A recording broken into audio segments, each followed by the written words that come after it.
Hello everyone and welcome to part 3 of this walkthrough series. Now what we are going to be addressing today is everything on this side of the engine. That includes your oil pump, your final drive gear, the Kickstarter, the spring, the retainer, the shifter, and everything except for the clutch. And the reason I'm not going to be addressing clutch is the clutch is fairly complex in its own right. And there are differences between the C50 70 and 90. Well, 70 and the 90 are the same, but the 50 and the 90 are different. And if you have a heavy-duty clutch or you want to do some modification work on it, that will require its own video. So that's why I'm going to be doing everything as you see in front of you here.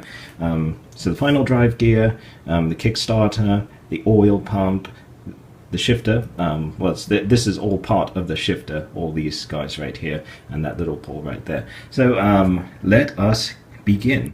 So a quick overview of where we are right now. We have assembled the cases, we have set the crankshaft so that it rotates freely, we have made sure that the oil pump shaft rotates freely. Of course, we address this in part 2. We have made sure that the gearbox doesn't bind, it shifts through all of the gears as well. You can see when I shift, when I use the shifter, when I actuate it manually, it goes through all the gears, it doesn't jam, it doesn't bind. A little binding in terms of when you're trying to shift, and let's say it gets stuck about right here, and you have to wiggle the shaft a little bit, and then you can shift into the next gear. That's fine. Bikes, you'll notice they do that, even when they are, let's say you're trying to park your bike, the engine's not running, and then you try and bump it into gear, you push the gear lever down and the gear lever gets stuck, and then you try and move it. And you have to bump and go forwards and backwards a few times to bump the gearbox so that it will shift into the next gear. That is fine. I'm talking about binding. Let's say you're turning it, you haven't shifted, and then all of a sudden the gearbox gets incredibly tight to turn. That's what I mean by binding. So that's one thing you want to make sure that doesn't do. You also want to make sure that your Kickstarter is moving the transmission. And we also wanted to make sure that the cases have gone together and that the gasket has not fallen in. So if you completed everything in step 2, of course, this is where you're going to naturally come to in this part of the walkthrough.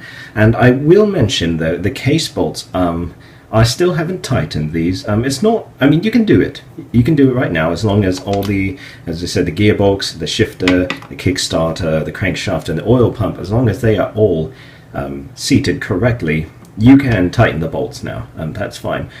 Okay, hopefully you can forgive the ghetto-tastic tripod. When I say tripod, it's 3 speakers stacked on top of each other, and my iPhone lying on its side. And so, but hey, that's what you have to do when you're on a budget. To assemble this part of the Kickstarter, take this spring, and you're going to take this retainer, as I call it. I don't know what you would, what the proper English name is for this. And how you're going to put this together is with this part of this side of the spring. You see that one is on this, well, the hooks are on both the sides. So the hooks are going to be on the top side. And you're going to insert this with the nub side, I guess you could say, down. So the nub side going down with the parts, these hooks on the top. And what it's going to do, how it's going to sit, is with this little, you see how there's a little recess right here? So this is going to sit in that recess just like this, okay? And then just slide this on. Make sure, okay, how this is going to work actually is this part of the retainer is going to get stuck right here. So what you want to do is when you put on this piece, I want to keep it, actually I'll keep it away from, so I put the flat part about that far. I mean, it's not really necessary. You could put it all the way back here. You know, you could turn the thing all the way back here. But the main thing is that you don't mount the hook part or the flat edge. You don't mount it past here, because in order to get it to sit correctly, you're going to have to turn the Kickstarter anti-clockwise, and to turn anti-clockwise, it's going to engage the transmission. And when you do that, well, I mean, if you do it that way, then you're going to hear all sorts of grinding, and that's not fun. So you want to start with this flat part outside. And what I'll do, I keep a little bit, you're going to have to keep a little bit of tension. You push this down, and then rotate like this. Make sure you push this far enough down so that it catches right here.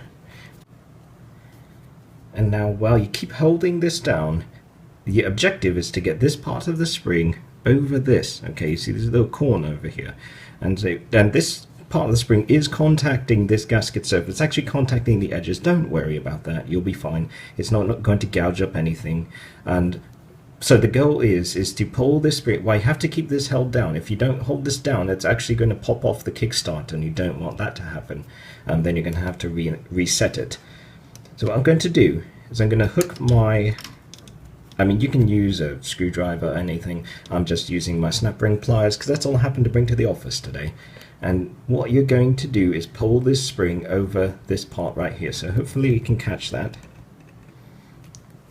It's a little bit hard to do with the tripod in the way. Oh, there you go. See? So I just pulled it over. Pulled it over the edge like this. And then while you're just holding it down, you can remove whatever tool, you see? Whatever tool it is that you used to put that in. So you see how that is hooked in here. You see how we are hooked on over this edge, and you can see how we are, how this part contacts that right there. Now what we are going to do is you've got to push this down. Just push it down some more, like that, see? And the reason we need to push it down is because there is a little gap right there. I'm not sure you can see it. There, you can see it now. There's a gap right there, and that is where your snap ring is going to go. So let us install the snap ring right now. The snap ring looks like this, has the little holes in there, and we are going to install that now. Now you see the snap ring is in. Just make sure that all the way around it is in its groove. See, like that, and it is fitting nice and snug. And there you go. That's all you have to do with the Kickstarter now. It is completely done. In regards to the snap ring, I don't know why the one with these holes is the one that goes on the Kickstarter shaft. I really can't figure it out. It's the only one that's like that. If you're curious though, or let's say you just can't find this one, you can use these. It's made no difference. It's worked on several bikes that I've used them on. So I don't know what the thinking is to have that there. Yeah, just if you're wondering, you can use any kind of snap ring to hold that in place. In the last video we already put the pins in, but if you've taken the pins out for whatever reason, you're going to need to install these. If you have a 4-speed, 3 speeds don't do this, but if you have a 4-speed, you're going to, on the outer pins, and you're going to have 5 of them, not 4, you're going to see one pin is a bit shorter, considerably shorter, maybe 60% of it the original length of this pin. I'm sorry, I don't have any 4 speeds to show you this part, but you're going to have a short pin, so just keep that in mind. The easiest way to find it is you grab a normal size pin and you just stick it in all the holes, and then there's going to be one hole where it's going to stick out really far. It's going to look like this, and you can't push it down anymore. And so once you get to that point, then that's where you put the short pin in. However, if you try and put the short pin in any hole to figure it out, and you happen to be unlucky, well, actually, I guess you could say 80% of those holes is going to be the wrong answer. The pin's going to fall all the way down in there, and you're going to have to turn the motor over and bang it out. So, and the easiest way is to just feed the normal size pins in each hole, trying to find the correct and the correct size. So these 2 pins, these are also pins, so you're going to want to put those in too. So 3-speed has 6 pins, 2 small, 4 larger ones, and a 4-speed has 7 pins, has 5 on the outside. So if you haven't put the pins in, go ahead and do that now. They're bi-directional, doesn't matter which way you put them in. The next part, what we are going to do is if you happen to take out this, I guess you call it a lock pin or a guide pin or whatever, which looks like this. You don't need to do this. I just do that for reasons I don't know. Actually, I like taking everything apart. You can just put it in now. It really doesn't matter when you put it in. You can put it in at the very beginning when the cases are apart, or you can put it in now. We'll just put that in now. I had forgotten to mention this in part 2, but like I said, it doesn't matter. It's not like you have to go back. and it is a 14mm 1/4. Okay, I have heard some people say that you need to use thread locker on there, and or some type of glue to hold it in. And when I say glue, I'm just saying that's something that binds the threads. I've really not had any problems with these falling out on me, but hey, whatever. If you do use a thread locker though, don't use a permanent thread locker. If you know what Loctite is, that is Loctite red is too strong. In case you, well, I mean, it just will never come out again, let's put it that way. You can use blue thread locker, that's fine, and like I said, then you'll be able to get it out. Red, as I say, just won't come out again, but hey, if you don't ever want it to come out, it's not really a big deal. These pins never wear out at all. So, but I just put it in dry, and I've never had it come out on me before. That's just my experience. Okay, moving onwards to the shifter. Before we continue, I'm going to tell you that this engine is an electric start. So that you push the button and it starts the motor. There's no, well, you can use the Kickstarter obviously, but this is an electric start motor, and because of that, it has a different size gear shaft, the different size foot shifter than the non-electric start. The non-electric start motor, here I will hold them next to you.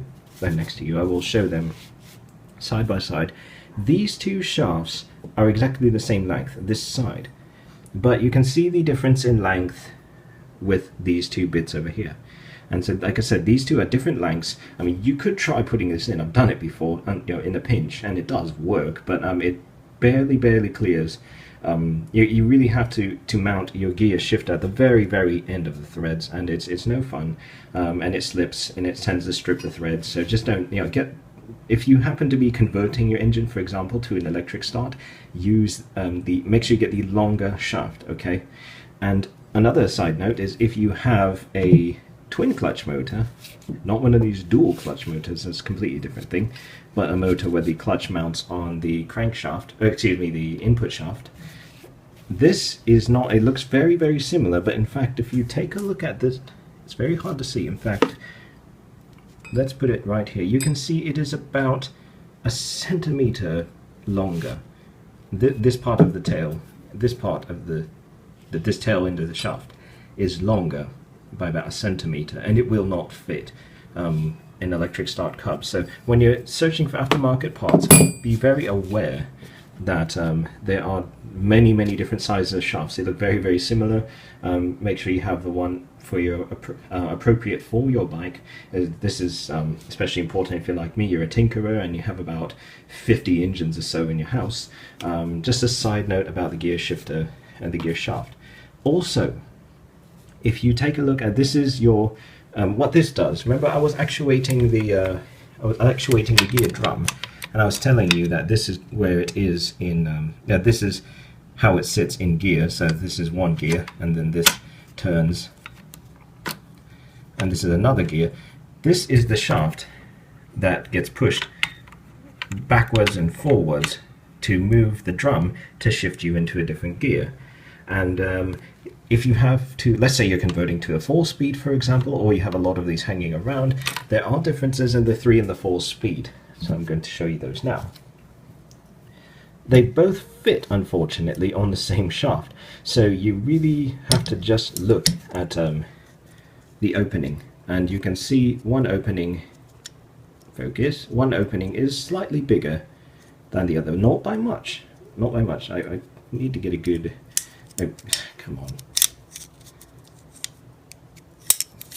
So if I line these, okay, so there you see this is aligned, but you see this, the shaft in the front is slightly bigger, or slightly smaller, and then the shaft in the back, and that makes it unusable for a 3-speed. It's not like you can, I mean, I guess you could chop that little bit off right there and make it wider. That will work, but just in a stock form, you cannot cross these up. You need to have a 3-speed. The 3-speed's the one with the bigger gap, or 4-speed is the one with the smaller gap. Like I said, this is just for people like myself who have a lot of parts. Okay, now with these 3 parts, take this first, your shifter arm. Make sure, of course, it's for the appropriate bike. If you're just tearing it apart and putting it together, there's no, there's going to be no confusion. And take a spring and hold it like this. And you see there's a straight arm. Please focus. not very helpful. There we go. There's a straight arm of the spring, and then there's a crooked one. There's a bent arm. What you need to do is you need to, holding your shift arm like this, the shifter this way, the straight arm is going to be furthest down. It's going to be at the back. So slide it over here. Okay, slide it over this edge. So this part is going to be here. You can move the spring up like this, like I say, and bend the crooked part of the spring over the other side and push down, you see? And then you can push against here, and that is how the spring is installed, and just like that. And then what you're going to do is you take your shift rod, this side of the shift arm, and feed the rod through like this, okay, so that this tab is going to go straight through. Feed it through, make sure that this tab goes through the center of the two spring arms, like so, and there you go. A very important thing to note, especially if you have pit bikes, because I've seen a lot of these problems with pit bikes. The quality control is actually quite poor on pit bike parts. Now, of course, if you use a genuine Honda part, you usually don't have a problem. But what you need to do is regarding this tab right here. And what you need to do is you need to move it. So you have to push, it's a little bit stiff, so I can't really do this with one finger, but you have to push the tab all the way to the left and all the way to the right. And you see how there's a gap in here? You have to make sure that it clears, that it does not rub against this part over here, does not rub against the top. Because if it does, it's going to get really sticky when it's shifting, and you don't want that. That makes it, it's a super simple thing, and I can't fathom why other companies don't pay more attention to this sort of thing. But if this tab is not bent down far enough and it is contacting the top of this shifter, just manually bend it down. You can pound it with a hammer, you can grab it with some vice grips. I don't like to leave marks in the top, but just make sure that it does not contact the top, because if it does, it will stick while you're shifting, and as I said, it makes it very annoying to use. You can be searching for hours, don't ask me how I know, but you can search for hours and sticky shifts and trying to unstick the gearbox. You think the issues with the shift forks or something, and it's just this little tab right here.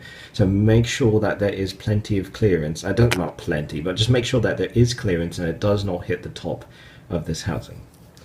One more thing to note with shifters, and I've seen this problem with Hondas, especially with the 4-speeds, is that you see how the end of this shift arm is pointy like that. I've found that I like to grind a radius onto this, so you grind off the tip. You can rotary Dremel this, you can hand file it. Just make sure that it is smooth. You got to make sure that the final edge is smooth after you grind it off though. But I grind a radius onto that because I have found that, especially with the 4-speeds, as they get stuck, so you'll shift from first to second, and it will just, the edge, this little notch, this notch right here gets stuck on the pins, and then you have to knock the shifter loose. I mean, it's very easy to knock loose, but I mean, it doesn't come across as a clean shift. And so grind off that edge. This motor is, I haven't had problems with this actual shift mechanism, so I'm not going to bother. And the 3-speeds do it a lot less than the 4. I couldn't tell you why, but if you have a 4-speed, make sure to grind off that little bit right there, because I've seen them get stuck. I've had them get stuck on me a few times. So those are the issues regarding your shift mechanism, your shifter arm assembly, just like that. So make sure it looks like this. You see the straight arm of the spring is on the bottom, the crooked arm is more towards you, or it's on top, I guess you could say. Make sure you have clearance between this bit and the tab that sticks through and the housing. And if you have a 4-speed, I would just grind a radius onto this, and then polish it off with at least 400 grit sandpaper, and then move up to 800, and then maybe 12 to 1500. Make sure it is smooth, that way, because that will that's important that is a smooth surface also. Okay, when you install the gear lever, you're going to shoot for this hole right here. Okay. Oh, and by the way, let me mention that if you do not have a clean shifter rod, a foot shifter, wire brush these off, wire brush the splines out, and clean off, wipe down the shaft with some sort of cleaner. Just make sure it's clean, because you see it's going through. It's going to go through the cases, and you don't want to knock dirt off in the middle of the case. So just side note there. You're going to take the shifter like this. Sorry, camera, I'm not good at this. And it's going to be long side down. Okay, long side down. And what you're aiming for is also is the gap between these two spring arms is where the black pin right here is going to go in. Okay, so the gap right here is where this pin is going to go in. Okay, slide the shaft in, and it should go in fairly easily though. If you have two cases that are not really how should I say, they're either mismatched from different models, or if they are worn out, or your shaft is bent. Sometimes if you have a lot of problems getting it, so make sure it's flat, make sure it's straight, excuse me. It should slide in with about this much ease. You see how easy this is? You see how easy it is to slide in. If it doesn't go in and you have to really pound it through, I hate doing that, and so what I do is I replace this shaft, or you try and bend it back, of course. That's fine too, but I don't really. I mean, the shafts are pretty cheap anyway, so I just tend to replace the shaft. But you see how easily this goes in. Like that. I mean, there's no pounding, there's no forcing it. It just goes in with no problem. So if it doesn't do that, the shaft is probably bent or it's got junk on it. So address those accordingly. Now you see the pin is where it's going to go between the gap of the spring, the gap of the arms of the spring, and just make sure. See, I'm going to have to pull the arm down like that. Make sure that this arm sits like this. You're going to have to turn the shift drum flat if you haven't done so already, so that those pins sit flat like this, and push down the shaft until we'd already seated. Okay, and so you just push down the shaft until it sits just like this. So pin goes between the two arms of the springs. Make sure it goes in smoothly, and then make sure that that the arm sits over the two pins just like that. The next step is to take the gear star. This only fits one way. I'll show you. If you can tell on the camera, the pins are actually not centered, okay? And I'm going to put it on the other way to show you what I mean. So this is incorrect. You see how there is a little bit of metal sticking out, just like that? Well, that means that the pins, well, I mean, you can't bolt it down that way. And if you're trying to mash the bolt in, stop, okay? Don't do that. That is bad, and you're going to cause damage. Make sure that the star is sitting correctly so that you don't have any edges sticking out. And what you're going to do next is you're going to bolt it down. You know that these pins are not secured down by anything, okay? See, they just pop right out like that.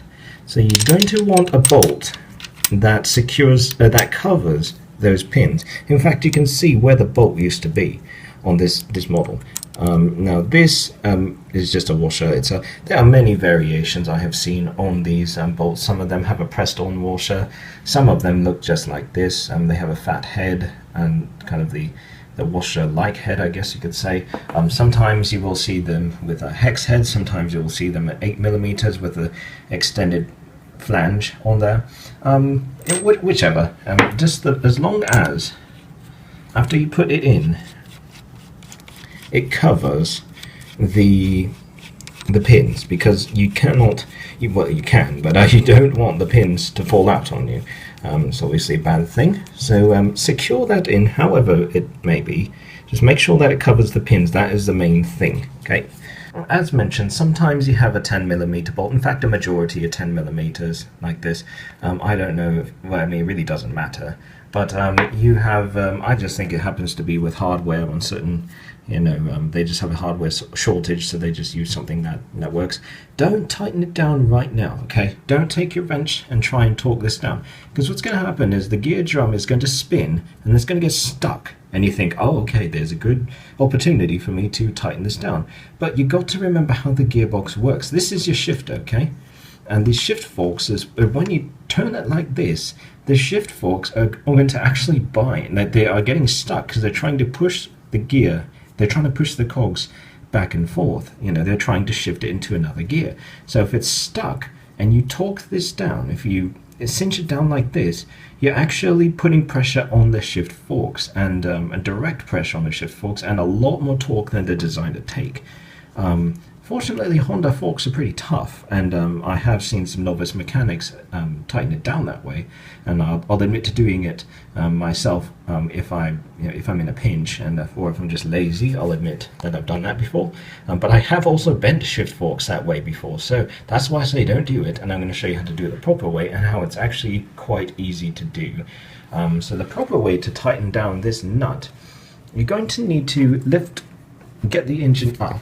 And you're going to need 2 hands for this bit, but I will just show you the process.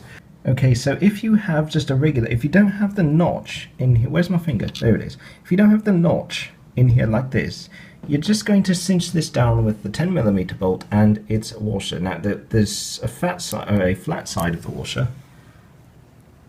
See, like this, it's got a flat side and a somewhat rounded side. Flat side goes down, and then the bolt just goes on.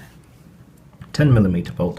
And it just bolts down like this. And actually, if you want to, let's say you're really lazy and you don't care if you have a neutral and a top gear indicator light, you can just do this and it will work. But I'm going to show you how to do the 2006 and 7 and up engines. What this has, and if you have an Astria, a newer Astria, it's the same way, is you have this kind of switch, and it has a pin here. The pin's actually fallen out of this one. But it has an alignment pin, and then it has a hex head screw that has to go in. So what you've got to do is, where the pin is, or where this one was, you align it with this, and you place the switch, come on, and you place the switch in like this, so that it's flush against the surface of the drum. And then what you do is you just simply put in the hex head bolt and cinch it down. Sorry, this is I'm sideways here. This is a bit difficult. Getting to catch. There you go. And so you cinch that down, but don't tighten it down again. If for the same reason that you don't want to tighten down the bolt on the other side of the shift drum, the same reason you don't want to tighten this guy down really hard without securing the shift drum is because you don't want to torque against the shift forks, bend them, and create some really potentially bad problems down the road and ruin all of your beautiful work. Now I've already threaded the bolt in. You can see I haven't tightened it because it's, if I do, I start moving the shift drum, and that's good. We're going to leave it that way, okay? And if you have the older motor, the same process is true for tightening down these 2 bolts. Just imagine that this is going to be a 10mm or 8mm, whatever, a ratchet or something, some kind of tightening device. And on this side, you're going to tighten this down as well. So let me open my tool bag. Should have grabbed this anyway. So get the wrench over here, and you're going to tighten down. So what you're going to do, in effect, is you're going to hold this wrench, or you're going to hold one side or the other, and tighten against yourself. So this one, if you're tightening this wrench, and you pull it towards you, and this one actually you can put it up here, and you push away from you. Okay, does that make sense? So you're tightening the bolts, but what you want to do, what you want to make sure, is you see how I can move the shift drum? You see how I can move it like that? You don't want it to move. You want to have it be floating as you tighten it. The reason why, as I talked about earlier, is you don't want to be pressing against the shift forks. And so when you tighten these against each other, you're putting all the torque into the screws and none of the torque into the forks. As I've said, that's very important to note, because you don't want to be bending the forks. You don't want to be scratching them up, or well, not scratching them, but you don't want to be damaging the forks. So you want to tighten. You want to make sure, as you're tightening it, wiggle back and forth to make sure that the drum is still loose. Okay, so make sure you're not adding any pressure to it, and then then you can tighten against yourself like this. Can't do this with only have one hand, one holding the camera, but you understand we're going to torque that down now. It's not a huge amount of torque, you know, just like any other 8mm, 10mm bolt. Just make sure that it is cinched down and it is not going anywhere. So we're going to tighten it down now. Okay, next little bit we're going to put in is this shift. This is what holds the gear drum. This is what so this little piece that rotates has a little it's not really a bearing, it's just a pressed on disc, and this goes between the edges of the stars, and this is what and the spring keeps the tension on that, so that if there is the shift drum doesn't wander. And so we're going to be putting this in next. A few things to note though. This piece right here doesn't always excuse me, it doesn't always have this hex head bolt. This is, I don't know how new this is. I've seen 2001s and 96s with these. Well, I've had a 96 and a 2001 that's had this style. If you can, and you have the corresponding star, what I mean by the corresponding star is this piece up here. So if you have the star that is the corresponding, because not all the stars are built the same, annoyingly. Sometimes you will see that these holes will be in a different area, and the star itself, sitting flat, looks like this. And what you will do is you will have a shorter thing, and the shorter retainer, just like this. It'll be mounted here, and so the star's not mounted in the same place. But if you have a longer one, with the newer updated models, you see that it's if I put this over the bolt hole, you see it doesn't really line properly here. You have to, the star has to move over like this. So you have to make sure you have the corresponding star. Now obviously if you just take apart the engine and then you put it back together, there's going to be no problems. But if you're piecing things together, it is important to note that the star is often different. And not often, but I mean it can be different if you have an older vintage bike. And so when you're putting this in, that is something to note. And 3 and 4 speeds are about, well, I have 2 of them next to each other. I just compared them, and they're exactly the same length. And so it really seems like the 3 and the 4s are the same. I couldn't, not 100% sure, but I do know that the ones I have are the same. But anyway, if at all possible, I like using these. The reason I like using this style with a certain star is because it has the hex head, and you see how flat that is and how flat that sits. Well, firstly, the bolt doesn't come out. You see, you can bang on the edge and it won't come out. So that's nice, you don't lose the bolt. But the main reason why it's quite nice is I've noticed with some of my older bikes, especially I had an 82 I believe it was, and it had this bolt. So what you see this arm. So this is an older style arm, and it does not work in newer cases. I have to make that clear. It does not work in newer cases. This is the style that needle roller bearings use. When I say needle roller bearings, I mean that the transmission uses needle bearings. So this is the style you would see if you had like anything before a 95, I'm going to say, a 96, 95. You're going to see this style, where it's the arm, and then you have the bolt, and then you have your spring. Whereas the newer style is the hex head with this spring. These two are not interchangeable in any way. If you have a needle bearing case, you have to use the needle bearing little retainer star. I don't recommend mixing and matching. It's not that easy to do, as I said. If you have to, I'm just showing you the differences in the parts.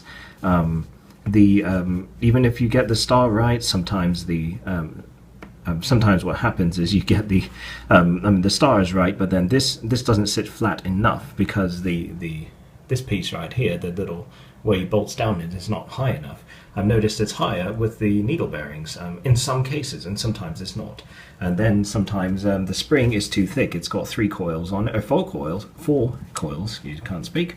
Whereas this one only has 3. And so the spring is too tall, so when you try and bolt it down, it doesn't sit right, so you have to add a spacer but between it's a nightmare. So if you're just taking it apart and putting it together, just use what you have originally. If you're converting to 4 speeds, make sure that this, I mean, if this fits, great, of course, but these arms are typically the same. So if you have a 4-speed arm and you're trying to put it in 3-speed, that does work. I've done that. In fact, I do believe this is the 4-speed one. And so, yeah, just a little bit of miscellaneous information. It doesn't seem like much. I know they're simple parts, but it does create a massive headache because, as I've said, sometimes this over here, that hole right here, is shorter in some places, so you have to shim it and then to make it even fit, and it just gets annoying to try and mix and match in this case. So enough of that.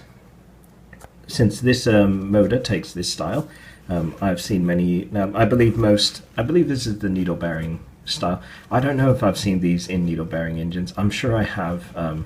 It's not really straightforward which is which, but I just want to show you, like I said, I want to show you both styles in order before we continue. That's the nature of this walkthrough. Now, continuing on, how are we going to put the spring on? How it works is, see the little hole right there? You're going to put the hook in the hole with one hand. There we go. And then, so the hook is in the hole, and you want the coils to go over like this, see? So the coils are going to sit nice and flat. And you know it's correct because you see how flat it sits. It sits almost completely flat against that surface right there. That's what you want, okay? And it's going to look like this. So the hook goes in here, and the spring like this. Then what you're going to do, come up to the engine, and the hole you're going to go for is this. So, and what makes this nice, this is why I really like the pressed in versions rather than the one where the bolt is separate, is you can align the bolt and just start you're going to miss it again, then you can hand feed it, and the arm doesn't fall off. That makes it really, really nice to assemble. As I said, some of the newer engines, at least newer than 96, 97, make it really, really nice to work on. Okay, at this point, the first thing that's going to happen is this arm of the spring is going to hit the side. So you've got to push that in, just like that. And then what you've got to do, as you're tightening this down, kind of maintain a little pressure so that as you tighten it down, this arm doesn't sandwich itself between the bolt, just like that. Okay? I'm having a bit of a difficult time doing this one-handed. Okay, and wrong size. And go, as I say, go slowly. Sometimes also what happens, if you can see it, is between here, the spring will pinch itself between the housing and the arm. And if that happens, all you got to do is just push against like this to pop it out.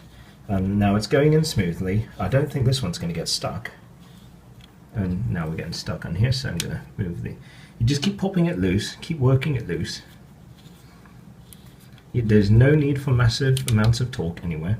See, now we just keep popping when it gets tight, pop the arm loose. Now the arm is in the gap of the star. Oh, now we've caught. Oh no, we are at the bottom now. Okay, so that did not bind. That is good. Make sure that the spring's still relatively free. And then what you do is after make sure that this freely moves. Okay, if this is now, you're going to feel the tension of the spring against here, but make sure that it's not stuck, it's not rubbing against this piece right here, the shift arm. The shift arm needs to be moved freely, just like that, but back and forth freely. And yeah, and as I said, make sure that this is loose, and then you can tighten it down. No need to tighten it down a huge amount, just a smidgen of torque. Again, make sure that it's not rubbing against there, and make sure that you can push, as I said, there's tension from the spring, but make sure that you can move it back and forth without any sort of grinding or binding. And at this point, what you can do is you can see if this shifter works. So how you're going to do that, grab right here and just pull, okay? Okay, now the gear is stuck, so I'm going to have to wiggle the shaft, and sometimes you have to do that. You wiggle the transmission and you pull. Oops, he's still stuck.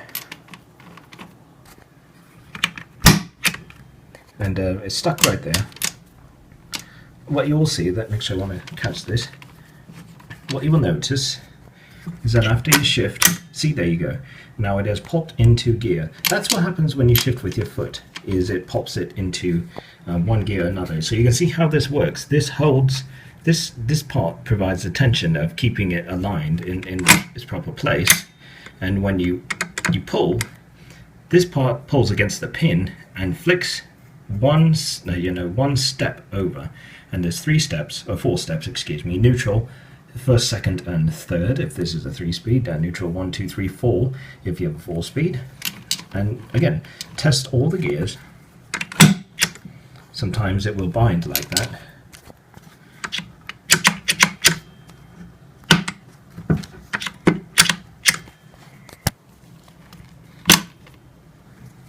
And that is how you test it through all of its gears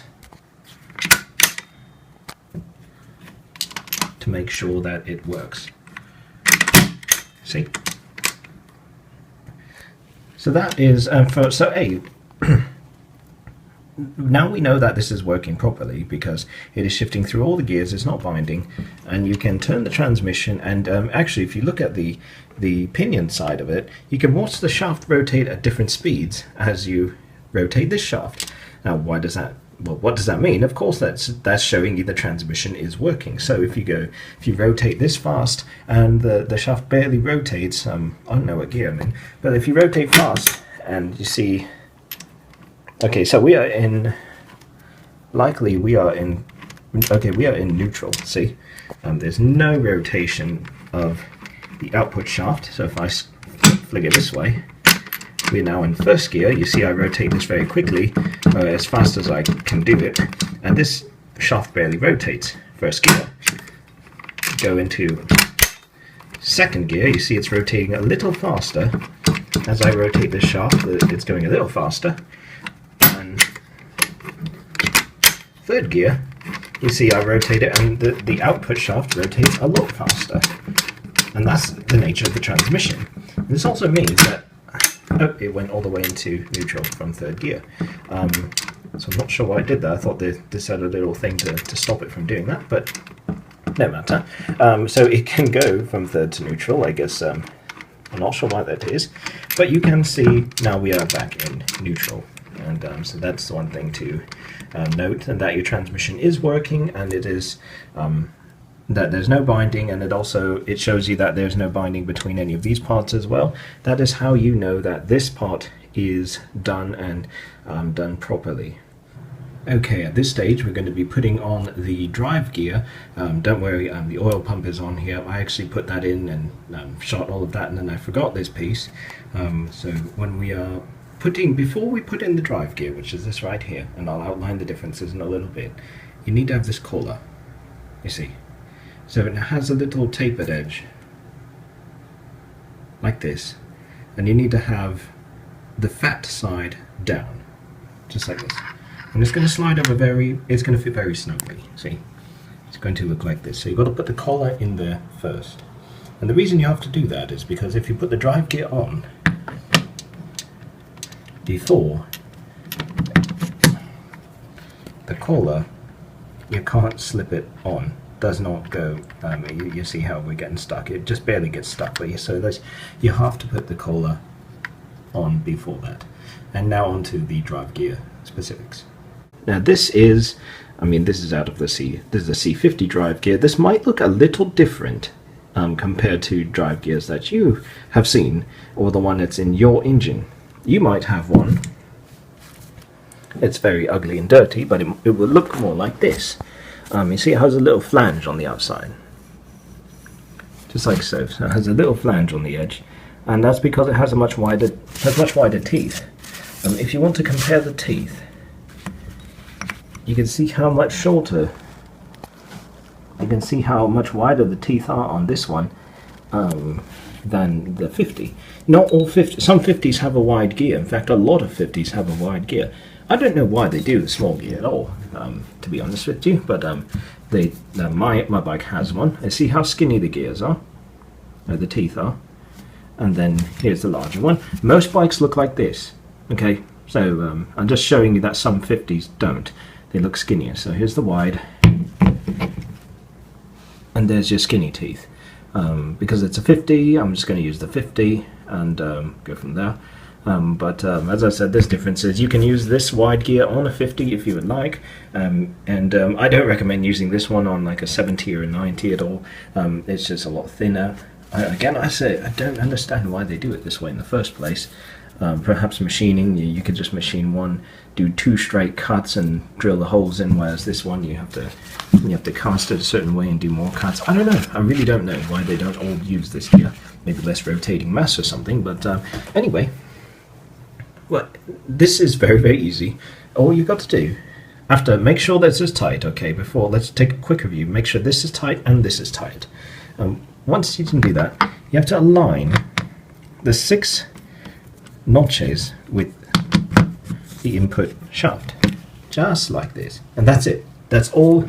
There's a snap ring that goes on top, but that's all you have to do. If you have one of these older style needle bearing cases, I have found that this bolt is often too tall. I've had this happen. I've taken apart an engine and then I put it together and it's still too tall.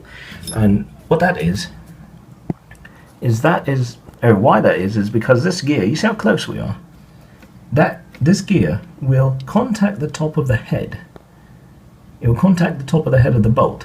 And I've had this actually happen. I've ruined one of my engines, well, my engine ruined itself, is that for whatever reason, the gear just started contacting the head and shaved a nice big groove in the head, and there was all sorts of metal junk getting everywhere, and it just, well, ruined the engine. So that's one thing I hate about those bolts. So what you have to do, put some pressure down, not a huge amount, but just see if you can push it. Obviously that's a decent amount of clearance, but sometimes if you have, especially like I said, if you have the bolt style rather than the flat hex head, then the gear can contact the top of that bolt, and if that's the case, you have to trim down the top of that bolt and yeah, so that it doesn't contact it. But it has to rotate like this. Just make sure that you don't hear any scratching, you don't hear any sort of metal to metal sounds. A little bit of clacking is okay, because like I said, that's the way the gearbox is. But this is fine the way it is. Same installation for C70s, 90s. Come on, focus. Same installation for C70s and 90s. You just stick the gear on and it goes flat. There's no washers, there's no spacers on the other side, and all you have to do now is take this snap ring, and it's actually the same size as the snap rings from the transmission from part 1, and you just open it. Well, I mean, yeah, then just put the snap ring in, and I will do that now. Now sometimes what happens though is what you try and do is you try and put the snap ring on, and it won't go. You see, this is not sitting correctly. It's actually stuck on the lip. You can see, I'll just keep running into things here. So part of the snap ring is in, but the rest of it is not. And the reason this is because there's a little bit of play in the gear shaft. You see, I can pull it up, funk, can pull it up and back and forth just a little bit. And so what that's doing is that this shaft is actually sitting too low, but when you pull it up, it's going to sit high enough, and it will be above the gear. So what we have to do, is lift up the shaft a little bit and try and push the snap ring down so that it sits in all of its grooves. Okay, so with just a little pulling, you can see that the snap ring has seated itself in all 6 teeth, all 6 notches. It is nice and tight, and it is even all the way around. That is the way that you want it to look. And the next stage we're going to be addressing is the oil pump. And for this though, there are quite a few oil pumps that you might find in your particular scooter. I'm just going to go over a very brief, not history, but there's I'm going to go over the basic sizes. There's more than one size. Actually, I think there's like 6 or 7 different sizes between scooters. I'm not sure why they do that, possibly for maximum efficiency standards, fuel economy standards, or bragging rights, what have you. But I'll just show you 3 sizes and what I like to do with my bikes and why. I always like to give you why. So the first size is what you will find in your C50. This is I don't remember the size, I think it's 7.1 millimeter rotor. It's not important, but the main thing is you see how skinny it is. And then the next size up, I believe, is a 7.8 millimeter pump. You see it's a little bit thicker. I will compare these side by side. And the final size, or the final size I'm going to show you, is 8.8 millimeters. So 8.8 millimeter oil pump rotor. So you get much more oil flow. I think it's 130% more oil flow versus a 50, if I remember those figures correctly. I remember doing flow figures. That's not important. You can see the size difference. You can see how much fatter the one on the right is compared to the one on the left. And like I said, the one on the left is a C50. I will be honest though, I have had original C50s, in top condition, and even when I'd run them flat out, if I was in hot weather, they would still overheat. And so I really don't like the original 50 oil pump, even if I have a 50, because I have had overheating issues with them. They're really, I think they're too small. If you're in hot weather. If you're in cold weather, they're fine. But in hot weather and high loads, I have had overheating problems with more than one of my C50s. So the first thing I like to do is upgrade the size of the oil pump. When you upgrade the size of the oil pump, by the way, I just want to show you, you have to drill over here accordingly, and you can do so with a hand drill. It's very, very easy to drill. This is already drilled out to 2.2 millimeters, okay? It is important to note that you do have to resize the oil feed accordingly to whatever pump it is that you are putting in. There are instructions on that all over online, I believe. You can also go to the c90club.co.uk, and I'm also a user over there. But you can see there's many people who have commented on what size for what. As I said, if you want to upgrade your oil pump, and why you would do that is for increased cooling capabilities. It is a very, very good idea to do. It's not one of those weird hyped up things that people like to put anodized parts on thinking a bike goes faster. It's nothing like that. This is a very crucial piece.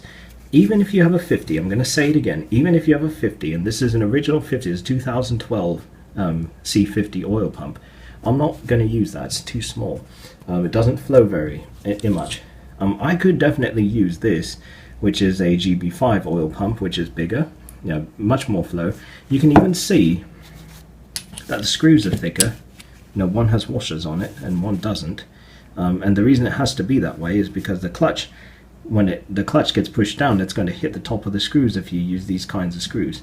So that's that way for a reason. Don't mix and match the parts thinking you're going to say, oh, I'm going to make this better. I'm going to put washers on here, so lock washers, so it doesn't come off. No, you're going to hit the clutch. Don't ask me how I know. So it has to come with the original. If you're rebuilding your pump for any reason, you have to make sure that you use the original screws. And lastly, you can see this is out of a TRX90. You can see how thick the oil pump is compared to the 50, as I showed you before. It's 8.8 millimeter rotor, if I remember that correctly. So this is the maximum volume oil pump you can fit without the screws hitting the edge of the clutch when you shift. And this is what I'm going to be putting in my bike. You have to resize the oil feed, like I mentioned, but you do have to. So you have to resize the oil feed, and when you get a bigger pump. If you have a small pump and you have a big size oil feed, that is also a problem, because it's not going to flow correctly to the crankshaft. You have to divert about a third of the oil to the head and about 2/3 to the crankshaft. And so these pumps are tuned specifically to their oil feeds. So you have to pay attention to that. I just want to make a note because and I'm spending a lot of time explaining this, because if I don't, you can run into really big problems. So it's very, very important. So whatever pump you do use, whether it's out of a 90, a 50, or out of a TRX 90, you want to make sure that your oil feed, which is this thing over here, is properly sized. And for this bike, it has already been sized to 2.2 millimeters, and I'm going to be using the TRX 90 oil pump on this engine because it's very hot where I live, and it tends to overheat if I don't do so. So anyway, that is the information regarding the oil pumps. Of course, if you skipped ahead, so if you skipped ahead though, now is where you are. This is just the oil pump installation. If you're just taking apart your engine and you're putting it back together, this is where you're going to be next. Now the next part, if you have a 90, a C90, or a pit bike, what you will have is that you remember that the oil pump shaft is a bit skinnier. See, I didn't use this one, but it's a bit skinnier on the end because it has to be trimmed down to make way for the crankshaft. Now remember, this is a 50, so the oil pump is large, or the oil pump shaft is large, but this one is skinny and has to be trimmed down because it has to clear the crankshaft. But the problem is that the hole over here is now it's too big. Now this shaft is the big one, so it fits in fine. But if you have a C90 and you have the skinny end, what you need is this collar. You see, you're going to need this collar to make up the excess slack. So what you're going to do is you're going to put the collar in here and you're going to tap it down so that it fits in, and then it goes snugly around the oil pump. Now I can't do it here because this is obviously, I have a C50 and this is the big shaft, but you're going to put this shaft in, or you're going to put this collar in here to take up the excess slack, which is going to be formed by this oil pump shaft. You see how skinny that is. If you are wondering, there is no detrimental effect to using the trimmed down oil pump shaft in a C50, even though you don't need to. You can use it if you want. So if you have these parts laying around and you just want to put them in because let's say you lost your oil pump shaft, or it's knackered for some reason, you can just put these in. It's fine, and it works. So I've done it before, so don't worry about that. So what you're going to do now is place your gasket. I'm only doing it this way because I can't hold the camera and hold the oil pump and gasket together at the same time. What I do like to do is I like to take the oil pump and I have the gasket sitting against the oil pump like so, and then I put the bolts in there so it holds the gasket in place. First thing to make sure is that your oil pump is sitting flush. Okay, it's sitting flush against the case. Sometimes what can happen is if your oil pump catches the tip of the shaft like this, you can see it doesn't want to sit flat. And so if that happens, okay, now you see I turned it and it falls down. But if that happens and you can't get it to sit flat, what you need to do is come over to this side. Come over to this side, and here it's the oil pump drive gear. And you just rotate it. Just rotate it a little bit, okay? And just keep spinning it and try and apply some pressure, or tap the oil pump so that it falls down. This is my personal preference regarding this matter. You have these screws, even the new bikes have these. One screw is long. This is the long one. So one is longer than the other. And all you need to do is just give these a good cinching down. I hate screws. I hate putting screws on something internal like this without any kind of lock washer. These screws, it's really hard to torque down if you have a small screwdriver appropriately, because as I see, they're so big. So one thing that I've done, even I've been a bit lazy, I will admit to that. If I don't use a normal, so when I say a normal size, probably like a number 2 crosshead screwdriver, it's too small. You tend to strip out the inside of those bolts.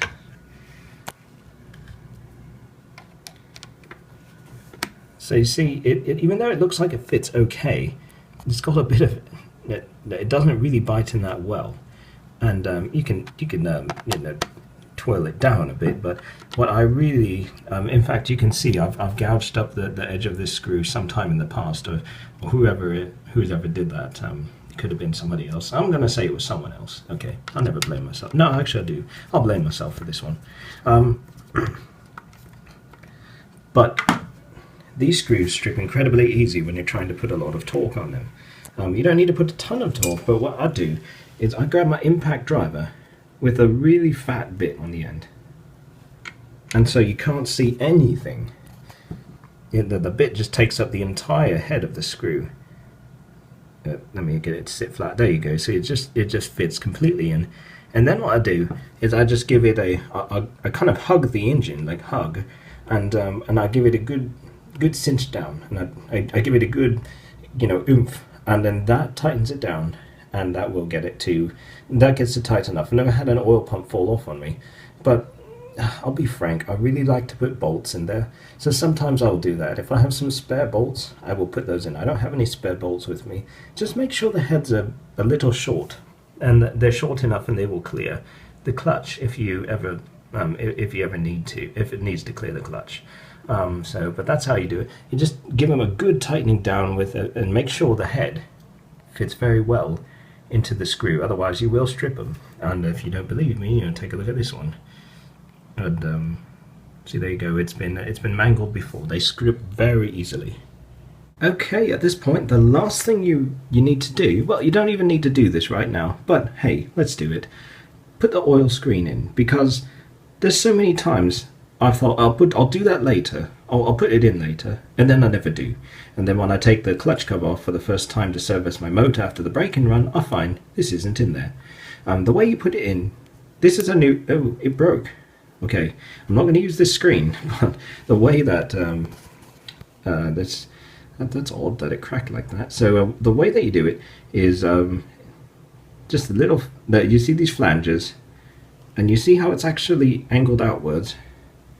Stick them in the fat side outwards, slide it in. I don't like this one. This must be cheap. I'm going to get a different one.